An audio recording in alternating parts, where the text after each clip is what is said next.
School buses always turn on their yellow lights before turning on the red ones, which means they're about to stop. So as soon as they do, if you have enough time to stop safely, you have to stop. It's basically the same as with the regular yellow traffic light. If you're approaching a school bus that has its red lights on and the stop sign on its side deployed, you need to stop at least 5 meters from it.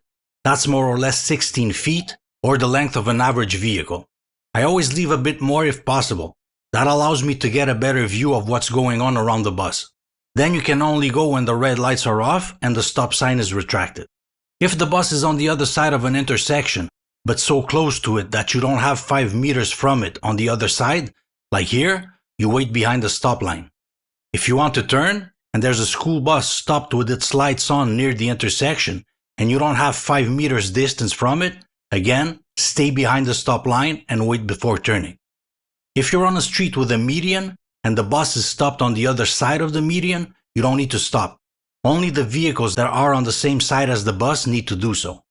Always be extra careful when driving next to schools, especially at times when kids are getting in or out of school, which is usually around 9 in the morning and 3 in the afternoon. And always be careful when you see a school bus approaching, especially if it slows down as it gets closer. There's always the possibility that it's about to turn on its stop lights. Now here's something that causes a lot of confusion with students. These lights here are not stop lights. They're just normal hazard lights like the ones all other vehicles have. So in this case, I don't need to stop. Of course, I'm still careful when overtaking because of the reduced visibility. I look well to the right, and I also look for the back of a stop sign on the opposite side of the road, because if there was a stop sign at this intersection, the school bus would be hiding it on my side. So, these lights on top are the stop lights. First they turn on the yellow ones, then the red ones, and these ones are the hazards. When you're in a lane that a city bus wants to go into, you have to give them priority. In most cases, it's the second lane from the right, because buses stop in the right lane to let passengers in or out, and then they usually need to move out of the right lane because of the parked vehicles in front of them. And it's not only at intersections that you have to yield to them.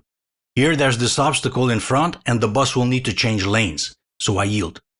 Now something you'll see quite often is bus drivers putting their turn signal to the left even when they don't need to change lanes. As you can see here, the lane in front of the bus is clear, but the driver still puts the turn signal. They do this to indicate that they're about to go. Now you might be thinking, well, they just put the turn signal because they're so used to it. It's a reflex. They're not actually going to change lanes, so I'll just keep going. Don't.